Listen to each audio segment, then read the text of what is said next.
ഇവിടുത്തെ ഭൂമി പ്രശ്നം അതിനൊരു ശാശ്വത പരിഹാരം ഉണ്ടാകണം. ഹോസ്പിറ്റലും മെഡിക്കലും ഒരു സൗകര്യമില്ല. തെരുവിലൊക്കെ രാത്രിയിലെ ഇല്ല, മൊത്തത്തിലില്ല. ടൂറിസ്റ്റുകൾ വരുന്ന സമയങ്ങളിൽ ഭയങ്കരമായ ഗതാഗത കുരുക്കാണ്.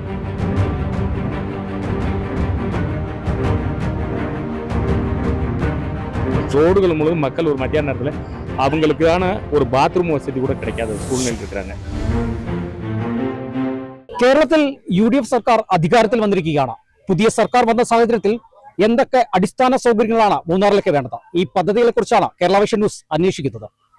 പുതിയ സർക്കാരിനോട് നമുക്ക് മൂന്നാർ നിവാസികൾക്ക് പറയാനുള്ളത്, ഇവിടുത്തെ ഭൂമി പ്രശ്നം അതിനൊരു ശാശ്വത പരിഹാരം ഉണ്ടാകണം. പിന്നെ നമ്മളുടെ ഗതാഗത കുരുക്ക്, ടൂറിസ്റ്റുകൾ വരുന്ന സമയങ്ങളിൽ ഭയങ്കരമായ ഗതാഗത കുരുക്കാണ്. അതിനൊരു ശാശ്വതമായ പരിഹാരം ഉണ്ടാകണം. പിന്നെ മൂന്നാറിൽ എന്ന് പറയുന്ന ഇവിടെ വന്ന് ഇറങ്ങുന്ന ടൂറിസ്റ്റുകൾക്കാണെങ്കിലും ശരി, സ്വദേശികൾക്കാണെങ്കിലും ശരി, ഒരു ബാത്റൂം സൗകര്യം ഇല്ല, ഒരു ബസ് സ്റ്റാൻഡ് ഇല്ല. ബസ് സ്റ്റാൻഡും ഓട്ടോ സ്റ്റാൻഡും ജീപ്പ് സ്റ്റാൻഡും എല്ലാം കൂടി ഒരു കുളം മറിഞ്ഞ് കിടക്കുന്ന ഒരു സംഭവമാണ്. അതുകൊണ്ട് എല്ലാത്തിനും ഒരു ശാശ്വതമായ ഒരു പരിഹാരം ഉടനെ മാറുന്ന സർക്കാരുകളോട് നമ്മൾ മൂന്നാറിലുള്ള നിവാസികൾ പറയാറുള്ളതാണ്. ഇപ്പോഴും ഹോസ്പിറ്റലും മെഡിക്കലും ഒരു സൗകര്യമില്ല. ഇപ്പം മൂന്നാറിലൊന്നും GH മാത്രമേ ഉള്ളൂ. GHനുള്ള പറ്റിയ ഡോക്ടേഴ്സോ നമ്മുടെ ആൾക്കാർക്ക് പോയി അവിടെ റേറ്റും മുതലാകത്തില്ല. പിന്നെ ലോക്കൽ എമർജൻസിക്ക് വന്ന് പോവുകയാണെങ്കിൽ ഈ ട്രാഫിക്ക് എവിടെയും പോകാനുള്ള സമയമല്ല. നമുക്കിപ്പോൾ മൂന്നാറിന് അത്യാവശ്യമുള്ള പൊതുജനങ്ങൾക്ക് വേണ്ടി ആവശ്യമുള്ള ഈ ബസ് സ്റ്റാൻഡ്, ரோடு விகசனம், பார்க்கிங். இங்கே மூணாறில் நிறைய பல வருஷங்களாக இப்போ இங்கே நிலவில் இங்கே இருக்கிறவங்களுக்கு பட்டயம் கிடைக்காம அலல்படுறோம். ஒரு புதிய ஹாஸ்பிட்டல் வசதி வேண்டியது இருக்குது. இதெல்லாம் நம்ம செஞ்சு கொடுத்தா அந்த புதிய ஆட்சி வரும்போது எல்லா மக்களுக்கு ஒரு சந்தோஷமான ஒரு காரியமாக இருக்கணும். இது எல்லாருமே முன்கை எடுத்து செய்யணுங்கிற சிச்சுவேஷனுக்கு நாங்கள் வியாபாரிகளை பொறுத்தளவு நாங்கள் எல்லாமே விண்ணப்பமாக தெரிவிச்சுக்கிறோம்.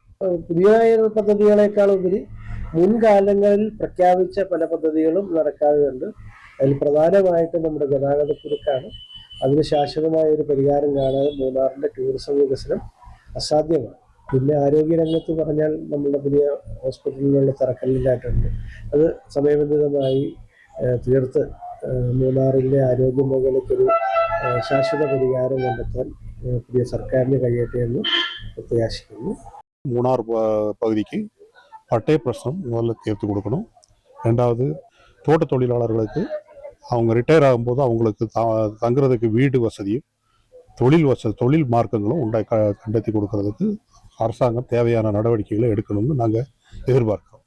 தெருவிலக்கு ராத்திரியில இல்ல, மொத்தத்தில் இல்ல. முதல்ல போட்டிருந்தாங்க 8 வருஷத்துல இங்க வரைக்கும் லைட் இருந்துச்சு, இப்ப லைட் இல்ல. இந்த வசதிகளும் உண்டாக்கணும்.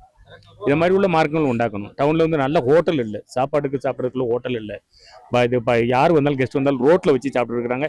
ரோடுகள்லாம் கம்ப்ளீட்டு வேஸ்டேஜ் ஆக்கிட்டு இருக்கிறாங்க.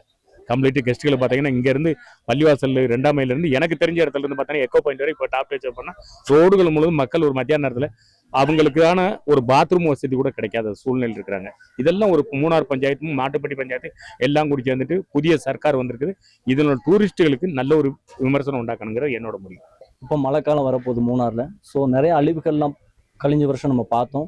அதுக்கான சேஃப்டி அண்ட் செக்யூர் அவங்க பண்ணி தரணும். அது இல்லாமல் நிறைய யங்ஸ்டர்ஸ்க்கு இங்கே கிரவுண்ட் இல்லை ப்ளே பண்ணுறதுக்கு. ஸோ அதுக்கான ஒரு வசதியை அவங்க பண்ணி தரணும். എല്ലാ സ്റ്റോപ്പ് സൈറ്റുകൾക്കും പട്ടയം, അതുപോലെ തന്നെ നടപ്പാതകൾ, അതുപോലെ തന്നെ ട്രാഫിക്കിന് നിയന്ത്രണത്തിനുള്ള കാര്യങ്ങൾ, ജനങ്ങൾക്ക് ആവശ്യമുള്ള എല്ലാ നല്ല കാര്യങ്ങളും ഈ പുതിയ സർക്കാർ ചെയ്യുമെന്നുള്ള പ്രതീക്ഷയിലാണ് മൂന്നാറിലെ വ്യാപാരി സഭ ഇരിക്കുന്നത്. അതിനുവേണ്ടി ഞങ്ങൾ ഗവൺമെന്റിൽ ഏതൊക്കെ വിധത്തിൽ എന്തൊക്കെ ചെയ്യാൻ പറ്റുമോ അതെല്ലാം ചെയ്യുകയും ചെയ്യും. അതിനനുസരിച്ച് ഗവൺമെന്റിന്റെ ഭാഗത്തുനിന്ന് ഉണ്ടാവുമെന്നുള്ളതാണ് പ്രതീക്ഷ. அவங்க வீடு இல்லாதவங்களுக்கு வீடு கொடுக்கட்டும். தோட்ட மேഖലகளுக்கு வீடு கொடுக்கட்டும். சம்பளங்களை உயர்த்தி கொடுக்கட்டும். ஒரு நல்லாட்சி மலர்ந்து எல்லாத்தையும் பார்த்துக்கிறட்டும் மக்கள். ഒരു ഹോസ്പിറ്റൽ സൗകര്യം, പ്രൈവറ്റ് ആശുപത്രി, മാപ്പടൽ ടാറ്റ ഹോസ്പിറ്റലാണ്. അതിൻ്റെ അവസ്ഥ എല്ലാവർക്കും അറിയാവുന്നതാണ്. അതൊന്ന് വിപുലീകരിച്ച് അല്ലെങ്കിൽ പുതിയ ഒരു ഹോസ്പിറ്റൽ കൊണ്ടുവരാനുള്ള സംവിധാനം ഒന്നാലോചിക്കുന്നത് നല്ലതായിരിക്കും. പിന്നെ കായികപരമായിട്ട് പിള്ളേർക്ക് ഒരിതായിട്ട് വരാനുള്ള ഒരു സംവിധാനം, മയക്കുമരുന്നൊക്കെയാണ് വർദ്ധിച്ചു വരുന്നുണ്ട്. പല കാര്യങ്ങളിലുള്ള പ്രശ്നങ്ങളുണ്ട്. ഇതിനകത്തൊക്കെ ഒരു ശ്രദ്ധയും കാര്യങ്ങളൊക്കെ നല്ലതാണ്. മൂന്നാർ കൊടൈക്കനാൽ റൂട്ട് വലിയ വികസനമുണ്ടാക്കി അത് തുറന്നു കൊടുക്കുകയും ചെയ്താൽ മൂന്നാറിൻ്റെയും കൊടൈക്കനാലിൻ്റെയും വിനോദസഞ്ചാര മേഖല അങ്ങേയറ്റം ഉയർന്നു പോകുന്നുള്ള കാര്യത്തിൽ ഒരു സംശയമില്ല. മൂന്നാറിലെ തൊഴിലാളികൾക്ക് വീടും ആശുപത്രിയും അടിസ്ഥാന സൗകര്യങ്ങളും അങ്ങനെ നിരവധി പദ്ധതികളാണ് പുതിയ സർക്കാരിനോട് ആവശ്യമുന്നയിക്കുന്നത്. ആ പദ്ധതികൾ യാഥാർത്ഥ്യമാകുമെന്ന പ്രതീക്ഷയിലാണ് മൂന്നാറിലെ ജനത. ക്യാമറമാൻ AP രാജയ്ക്കൊപ്പം ബിനീഷ് ആന്റണി, കേരള വിഷൻ ന്യൂസ്, ഇടുക്കി.